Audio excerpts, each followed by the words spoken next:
Welcome back, everybody. Here we are at the beginning of a new unit, evolution. This one's going to take us a few weeks to get through. Today, I've broken it up into two small videos. One will tackle the idea of natural selection, and then the next video will look at how it affects the genotypes and phenotypes and maybe run through a couple examples. To start with, using our proficiency scales, what you really want to do is this week start with identifying what we want to use as a target. So for our target this week is going to be, how does natural selection offer a vehicle or a way for species to evolve? What ways can the environment apply selective pressure to environments? And by selective pressure, I mean selecting this trait over that trait. And then lastly, how do variations affect the fitness? If you remember the word fitness, that meant how well you can get through life, reproduce, and leave offspring behind. That was a measure of fitness. So how do variations affect the fitness of organisms in particular environments? Now, the way that we want to use our proficiency scales is to go left to right. You'll have a copy of this to look at, but at the most basic level, these are the things you want to start with. Whether you're shooting for the highest mastery or not, you have to know pat what those words mean. You're going to have to be able to recite Darwin's 4 observations, and you're going to have to be able to recite from memory cold his inferences made from those observations. That's the crux of all of this. Just like with genetics, DNA, RNA, protein, that was what we kept going back to. So much could be explained with that little phrase if you knew what it meant. Those observations and inferences can also help you explain so much in this unit if you understand them. Moving on to proficiency, I want you to be able to describe the factors that contribute, and we'll get to those. But then in the second video, explain how natural selection affects populations, and then describe the importance of those variations that the phenotypic variations that they have. In this video, I'm only going to cover that first one.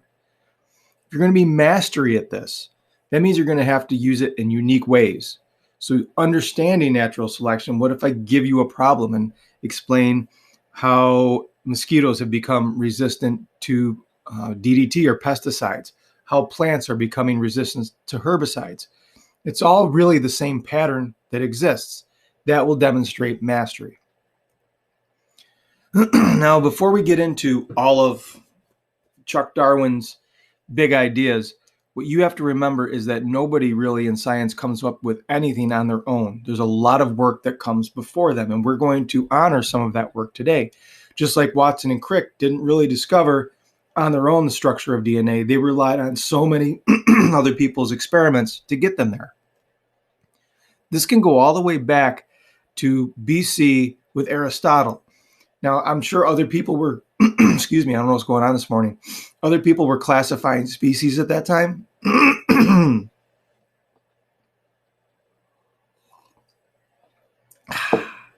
I'm sure other people were classifying species at that time. But Aristotle's the one that really came up with a system that people could agree on. And, I mean, we're pretty anthropocentric. Human was at the top of it all, right? Everything culminates with man. Okay. Carl Linnaeus is the grandfather, the godfather, the father of what we would call modern classification. He uses what's called the binomial nomenclature system. Homo sapien, Chelydra serpentina, Boa boa, Drosophila melanogaster. All of these two-name systems to classify everything that's on Earth in. So if we look at his system of, like, what are we doing here? Polar bear. You've got all of the animals, all the way down to the invertebrates that include the sea stars, the echinoderms. We have some snakes. We've got some squirrels, all the mammals. It's kind of mammal heavy on this, but that's okay. But then we get to chordata, which means you have a backbone. Then we get to mammalia, which means you have fur and you give milk to your offspring. We have the meat eaters and carnivora. And then you get to Ursidae. Those are just the bears. And then you get to these specific Ursas, right? And then you get to Ursa arctos. So that is the Arctic bear. It works for humans too. This goes in the other way. And it's kind of funny that the one that I found puts humans again at the top. It doesn't work top down to bear. It works bottom up to us, another anthropocentric. But just like the bear, we are animals. We have backbones. We belong to mammals. We're primates. And that includes a lot of, like, the lemurs we have got a lot of primates in there. But then you get over to the hominids. Now that's like gorillas and the chimpanzees. And then we get over to Homo, and which means wise, and then Homo sapiens, which is wise man, more specific. We're learning about this right now because Carl Linnaeus already saw the world as an organization. He already saw it that there's a lot, but then there's also specificity. There's a lot of variation. But as you start moving through each classification, these groups start to show similarities or differences depending on where they are. He was pretty wise by the time, so he was getting stuff from different continents, and it was interesting that even on different continents, they showed the same type of organization. Today, what we would do is we would do something called nesting. Let me find this. It's called nesting. We can take his classifications and we can clump them together the way you see here, where species that have no feathers would be things like snakes and lizards, but they come from 5 fused jawbones. We're much more anatomically aware of the way species are put together. Those diverged from species that had an amnion, and they diverged from species with internal fertilization. And then down here, deuterostomes are species. So when the blastula forms, right, there's like a little pore that develops. You have protostomes and you have deuterostomes. For protostomes, that hole that develops from the zygote, from the blastula, is the mouth. And for deuterostomes, it's the anus first. Right. So that's a pretty big separation because the protostomes, those are like a lot of the invertebrates. And then you have to be a deuterostome to be on this side to be what would become a vertebrate. But look at already, I like this classification because bony fish are all the way out here. If you look at fish and you look at everything else that's on the other side, those are land animals. I see that whales are right there. Whales are land animals that live in the water. They've lost their hind legs. We'll get to that later. They're quadrupeds. They have front legs and they have back legs. But they put fish as what we call an outgroup. That means when we build these, we always have sort of this obvious other side that we're comparing everything else against. Now, to go the other way, the way Linnaeus may have looked at it, is when we do have deuterostomes, when you split those deuterostomes, some become bony fish, some use internal fertilization, which is to say bony fish use external fertilization. The sperm and the egg are fertilized outside the body. But even with internal fertilization, the amnion that's developed, these little guys don't develop amnions. They still develop, there's internal fertilization, but mom lays her eggs and they'll stay outside. And it's a little bit of a different development. With the amnion, we still have some egg laying, but there's an amnion inside the egg for the species that are over here. And of course, we do have an amnion, not very big one, the amniotic sac, right? That's what we develop in. And over on the other side with the fused jaws, and then it differentiates. The point this is making is that even with this nesting, we can look at it a different way. We can look at it, the relatedness of those species, but when we get into the anatomy of them and we get into their behaviors or their physiological, morphological, developmental differences, we can use those just as easily to show similarities. And believe it or not, once we bring the wash of DNA into this, it only confirms that the DNA down here is pretty general among all of them. But then at each node, each little break we have here is called a node. At each node, there's more similarity with the next group. There's more similarity with these nodes over here. There's more similarity in this group of nodes. And there's a lot more similarity over here with DNA. So when we get into natural selection and we talk about evidence, there isn't a magic bullet. It's magic buckshot. There is evidence that confirms evidence that confirms evidence. And that's a real help in finding out the way that the world works. Because if there's conflicting evidence, then we don't really know. But it seems that all the evidence that we're finding is pointing towards natural selection as being the main driver of how species are developing. Okay, so we have Aristotle, wicked old, Linnaeus. Now we have James Hutton. James Hutton's an old Scot, and he figured out a long time ago that the Earth is pretty old, judging by the strata, judging by doing some geology stuff that I don't even understand. But we're talking about 1726 is when he was born, so it can't be that difficult, at least technology-wise. He was able to deduce that the Earth must be about at least 3 billion years old. We now know that it's about 4.5. For a guy with a couple beakers and a thermometer, he was able to come within 25% of the Earth's final age, which is pretty good. So Hutton opens the door that we haven't been here for just 10,000 years. We haven't just been here for 15,000 years or 20,000 years. There's a lot of time in the past for the Earth to have been doing stuff. That's a real important key in this, because natural selection takes time. And then we get to Charles Lyell. Lyell and Darwin were contemporaries. And Lyell had this idea of what's called uniformitarianism. There were no magic unicorns and fantasy times. Everything on Earth has been pretty much following the same geological cycles from the start. Some of them have been a little more extreme, some of them a little less. The Earth, when it was first formed, was probably more on the volcanic uplifting side, right? It was pretty hot, but as it began to cool, there was a snowball Earth for a little while, so some of these geological processes slowed down, but they've always been there. They've always been at work. There's been nothing outside of these natural factors. Principles of Geology. Lyell was at Principles of Geology was one of the books that Darwin brought with him when he was traveling around the Earth on the HMS Beagle. Okay, so we got Cuvier. Cuvier, you got to understand these guys were right about the same time if you've been paying attention to years, all except Aristotle. Came up with catastrophism, which when you look at the fossil record, you have these buildups of strata, and then it seems like you find a lot of good variation in the species, and then that variation drops. And then it goes along, and then it drops. And then it goes along, and it drops, and it drops. And then the Permian was a really bad one. You should know about the Permian. More than 90% of life went extinct after the Permian. The last major one that we had was right down here with the Cretaceous. And we sometimes, I know there's 6 on here, we've only had 5 major. A lot of scientists believe that right now we're actually going through a slow roll mass extinction, because if you look at extinction rates of species, we're at extinction rates right now.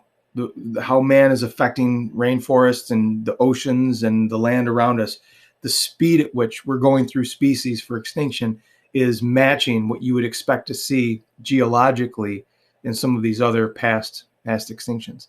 So Cuvier looks at the fossil record and sees that you have some variation, and then it cuts off. And then it seems like it restarts, and then it cuts off. So we have Linnaeus giving us sort of classification of what everything is. You have Hutton saying, man, this stuff took a long time. We've got Lyell, who says that all this stuff has been doing about the same thing it's been doing since the start of time. There have been no magic times. And Cuvier looking at the fossil record and realizing that there's been some restarts and all of these strata are broken up. Let's get to William Smith. William Smith has this really big insight. If I could hang out with any of these guys, I think William Smith would be the guy that I'd like to spend some time with. He was a fossil hunter. He looked at fossils and noticed something, that wherever we find dinosaur fossils, we only find them in what we would today call the dinosaur era, the Mesozoic. You do not find them in the Pleistocene. You don't find them in the Holocene. You don't find them anywhere in the Cenozoic. Likewise, if you're going to find rabbit fossils or primitive walrus fossils, you never find them past a certain point of their first inception of evolution. They're not mixed, which is to say that William Smith suggested that life has been progressing in a very steady and predictable rate across the entire Earth. That, for being the Victorian era, mid-1800s, is huge, right? You have to believe that up to this point, everything is very biblical. Everything was put here the way that it was. But then looking at science and looking at the way species have been evolving, you never find them out of place. One of the contending theories is and was that when Noah had brought all those animals onto the boat and then let everybody off the boat at once, there should have been what we would now call an adaptive radiation. There should be evidence that they came from one source. And what about the animals that were left behind?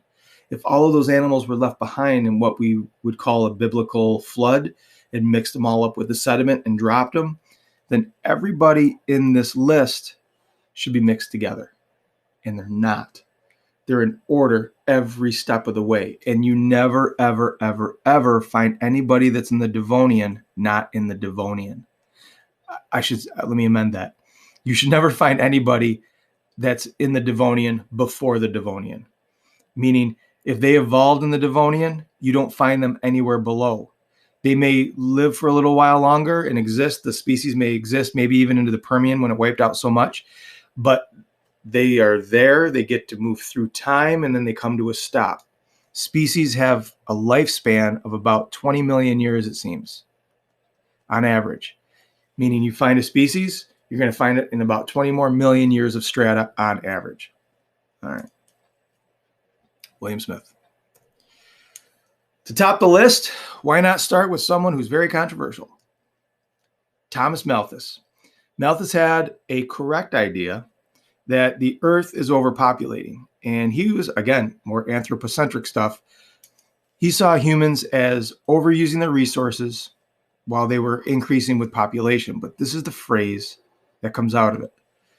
He noted that we have this unlimited ability to reproduce. Families can crank out 22 kids. But that is not in a world with unlimited resources. That's why the graph looks like it does. Exponential growth takes away exponential resources. It's a matter of nature. So Malthus and all of these other guys were being read at the same time by Darwin. He had all of this information flooding his head. That gives him the insight for natural selection. That gives him the insight about how all of this could be coming together. Hutton gives him the deep time that if you need time for this to happen, there it is. Lyle will tell you that it's going to be the same geological processes happening through time. The environment may be a little more extreme in different spots, but you have the same reliable, controlled condition of the earth to go through. You've got Cuvier telling you that catastrophism, as you've gone through time, there have been extinctions, but life has come back. And then you have William Smith telling you, and when they come back in a specific spot in time. And they only last for a little bit of time. And wherever I go on the earth, and I'm looking at 260 million years ago, 260 million years around the earth is this sort of the same. You're never going to find them outside of their 20 million, 40 million, 60 million region. And then, of course, Malthus. Malthus is sort of the icing on the cake. He actually shows up more in natural selection than the others because it really does come down to competition for resources. So here are Darwin's 4 observations and 2 inferences that give him what will become natural selection. To begin with, Darwin noted that every species, no matter what, shows variation. All species do. Now I've just put up some snails, but that's one species of snail. And their little shells all have different color, have different sizes, some twist in different directions. We live in Fulton. You know about the squirrels. You can spend a day in the park and you could probably come up with 8 or 9 different distinct variations between those squirrels. Even with homogeneous species that are constantly under natural selection pressures, there are variations in height, in speed, in patterning, in behaviors. And of course, we can use humans too. Our skin tones, just the tone itself shows such a wide level of variation. So all species show variation. That is not contendable. That's true. The next thing is those variations can be passed on. Darwin comes from a time where there was a lot of understanding about this. Agriculture, livestock, you could breed your animals together to get what you wanted out of them. Now, it's not perfect. You're always going to have what we would call those runts, right? You may want to breed A and breed B because they have 2 qualities, and you're going to get some progeny with A and B, but you're also going to get some mixes that you don't want. You just get rid of those. They become what you eat. You don't breed those. Those go off to the side, and this is the one that's going to make it, and we're going to breed that one and breed that one and breed that one. I think you can see where that's going. Another observation is that this is where Malthus comes in. Everything overproduces, man. Everything makes more offspring than can possibly survive. It doesn't matter. If you look at that turtle nest, that's called a clutch. 2 turtles in 1 year can make 30 eggs. You only see 8 there. I think that's 8. Turtles can lay a ton of eggs. You only need 2 in the entire lifespan of all of those turtles that are reproducing, right? Mom and dad to mate. So if mom and dad have 180 turtles over their lifetime, of those 180, 178 can perish. Only 2 need to make it to adulthood and reproduce themselves, and the population size doesn't change. Same thing with mice. It's been said that if you give mice free abandon, you don't hunt them, you don't kill them, you don't pressure them, the world would be overrun with mice in just a few years. You could be ankle deep, knee deep in just a few years. Trees, yeah. Samaras, right? The helicopters, they're called Samaras, but the helicopters, how many of those does a maple tree drop every year? Those are offspring. How many seeds of corn come up when corn matures? Each kernel that you eat is a baby corn. So they're making more than can possibly survive. We all have spiders. Spiders lay eggs in those nests, right? So that's thousands of more spiders than could ever possibly exist. Well, if everything shows variation and those variations are heritable, and when you reproduce, you're going to make a lot of offspring, that means there's going to be a lot of variation again. Those little guys have to reproduce, but they also have to compete for all of those natural resources. It comes in a lot of different ways. Plants are going to compete for light. Plants are going to compete for water. With light, you have sort of the boxing out of your canopy to shield off your competitors so that you are getting the massive amounts of lights. That limits everybody down here. But then you have other species that have evolved that don't need really that much light. They can get by. They don't get very big, but they can get by. Then you have other species who will have tremendously low root systems to really get that water out. And look at the spacing between them. That is not like a forest. Species of all different characteristics to live in the environment where they are found. Even for food, there's species that even in the pack of itself, right? We have the wolves up there, so I can use the word pack. There's fierce competition for who's going to get the most food. Oftentimes there's those runts that aren't making you have the alpha males, but then you have the lowly males that they don't thrive because there's so much competition within the pack. And then when it comes time to reproduce, there's even more massive competition for mates. So all species have variation. All of them have traits that are heritable of those variations. They're going to make more offspring that can survive. And then once those are born, they're going to compete heavily with each other. Now, those are observations. That's not inference. That is stuff we can go out in nature and see for ourselves. Now, what did he see happening, though? What are the inferences? Inferences are assumptions made on evidence. So if we use this observable evidence, what can we deduce from it? Well, the first one was those 4 observations are going to give us what's called differential survival, which means some are going to make it, some aren't. Differential reproduction, some are going to make it, some aren't. Some are going to be able to reproduce, some aren't. Only the best adapted will survive. Notice I'm not saying strongest, I'm saying best adapted. So an adaptation is just a trait that gives you an advantage. In this case, looks like really big shells is not an advantage. Smaller shells are. Big shells get picked off. So over time, those biggest shells, and what I would also call the blue shells, seeing them go away, are going to be at a disadvantage. That's differential survival. If these little brown shells only like reproducing with other little brown shells, that's differential reproduction. Individuals who aren't attracted to each other don't mate. And if you don't have what it takes to attract the other individual to pass on your genes to the next generation, you're out. That's differential reproduction.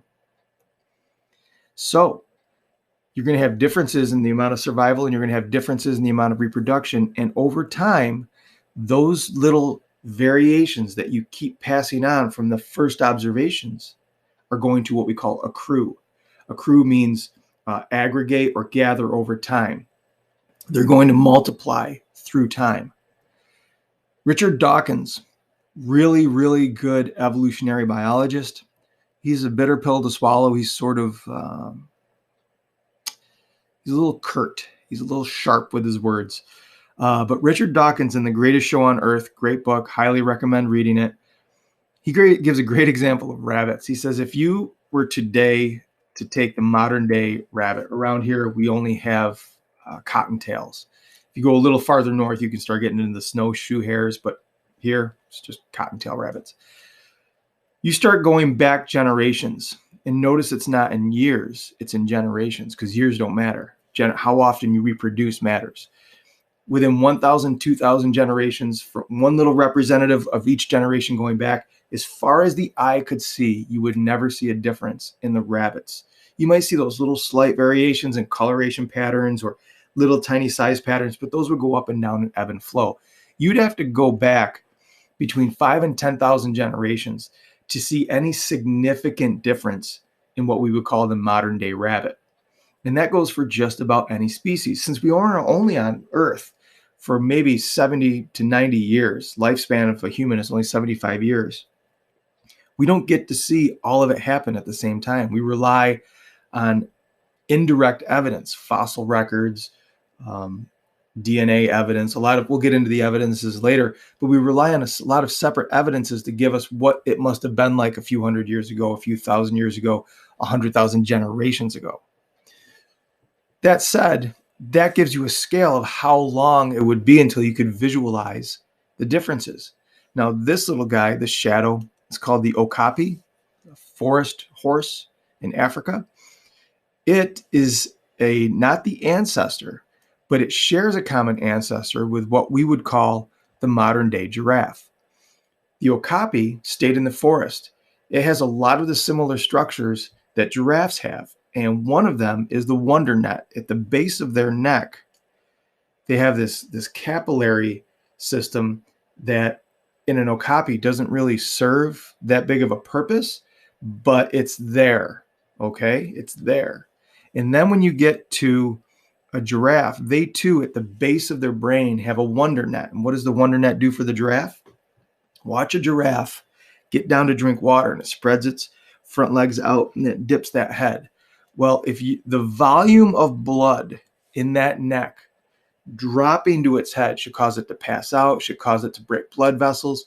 But instead, as the pressure begins to build up inside the blood, those capillaries begin to kink a little bit, and they act as little faucets and turn off the flow of water and then really absorb the pressure so that the giraffe doesn't pass out. And when it stands back up, all those hundreds of little kinks go away, and then back it goes to its normal, I'm a giraffe kind of day. The point is, the forest horse has the wonder net, and so does the giraffe.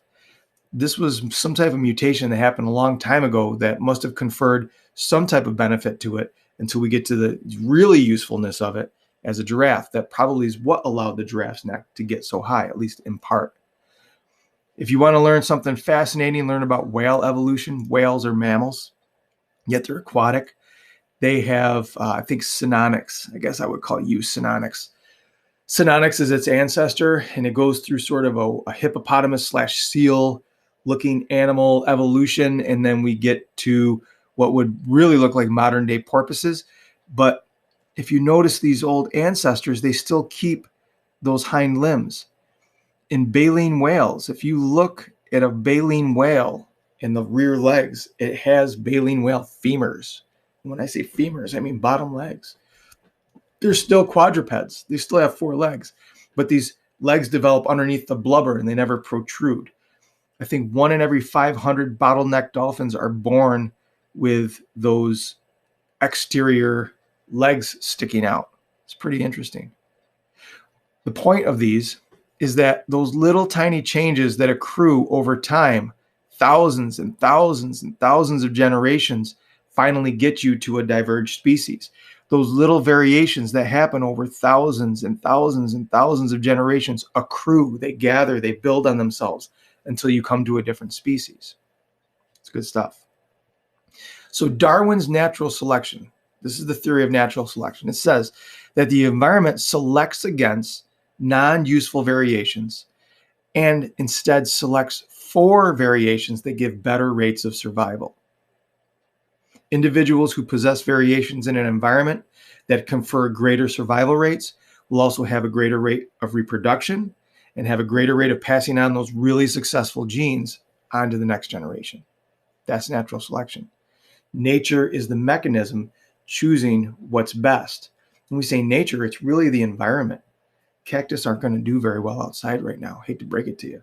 Nor would some of the species that thrive in this cold weather do very well down the equator. Nature would work against or for those traits. Okay?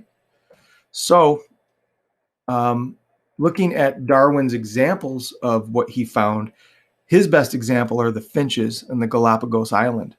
Down here, we have the ancestor finch from mainland South America over here. There's trade winds that push this way, and it's not unheard of for species to get blown off course, and some birds always end up out at sea. Well, native finches ended up on the Galapagos Islands thousands and thousands and thousands of generations ago. What was on those islands was a lot of different selecting agents. Some of them had seeds, some of them had hiding insects, and then some of them had even larger seeds for that you needed nut cracking. Well, this showing up with your Swiss Army knife beak isn't the best, right? You're going to be able to do a few things, but not very well. So you're going to have some offspring. Some of those offspring are going to have a little bit more pointy beak and allow them to get a little more food from that source. Others will have a probing beak and allow them to get inside and pull out the invertebrates, where others will have more of a wire clipper beak. I'm not saying this is over one generation. It's not like you had all your kids all at once and like, boom, look at all the variation. Every generation, there's a little bit more variation. Each of those variations fits into their niche a little better. Some don't, and they don't make it. A lot of them just become food for something else. Along the way, though, it shapes. The environment will shape the species to have traits very specific for the different environments that it's for. The way, I mean, this goes back to beginner bio, this diagram you've seen 100 times. The insect eaters all have similar beaks. The bud eaters, the seed eaters, and the cactus eaters, there's overlap, but there's also very much specificity in what and where they feed. They fit their niche. So out of this, all I wanted you to really get was the idea of those natural selection factors, is 4 observations. Everything shows variation. Those variations are heritable. You can keep those together. Things overproduce, and once they overproduce, they have to compete with each other. You can keep those together. And then his 2 inferences. The first one is differential survival and reproduction. Some are going to make it, some aren't, based on the traits that they have. And then when they reproduce, they're going to pass on those really good traits. And from there, those offspring are going to have a little bit of a difference between them and the parents, just a little bit. Multiply that by 10,000 generations, and now you've got a lot of it, right? Big difference. And that's natural selection. Okay? All right, that's the end of the first video. Hope it helped, and we'll start the second one here in a minute. Look through your notes, make sure you understand what just happened. If you have any chance with the vocabulary, maybe there's a couple words you need to look up. I do that before we start video 2. All right, see you in a bit.